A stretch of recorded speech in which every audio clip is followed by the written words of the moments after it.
सांगोला कडलास येथील गायकवाड वस्ती परिसरातील मान नदी पात्रातून अवैधरित्या वाळू उपसा करून वाहतूक करणाऱ्या ट्रॅक्टरवर सांगोला पोलिसांनी कारवाई केली।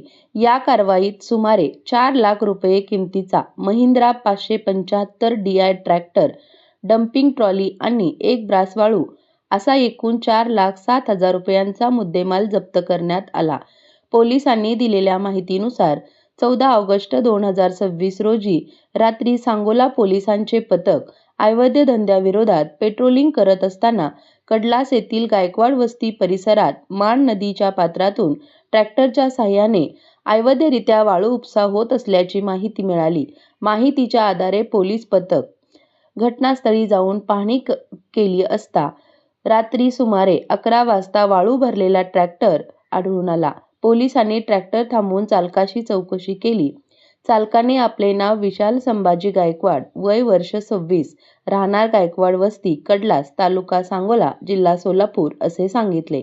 ट्रॅक्टरमध्ये अंदाजे एक ब्रास वाळू आढळून आली। वाळू वाहतुकीसाठी रॉयल्टी किंवा शासनाचा परवाना आहे का, अशी विचारणा केली असता कोणताही परवाना अथवा रॉयल्टी नसल्याचे चालकाने सांगितल्याचे पोलिसांनी नमूद केले आहे।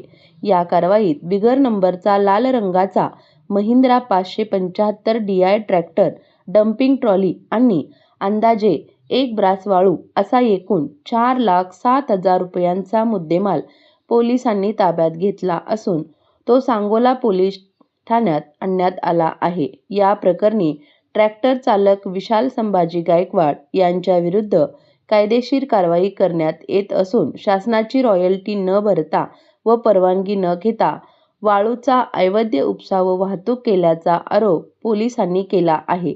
सांगोला पोलिसांच्या या कारवाईमुळे अवैध वाळू वाहतुकी करणाऱ्यांमध्ये खळबळ उडाली आहे।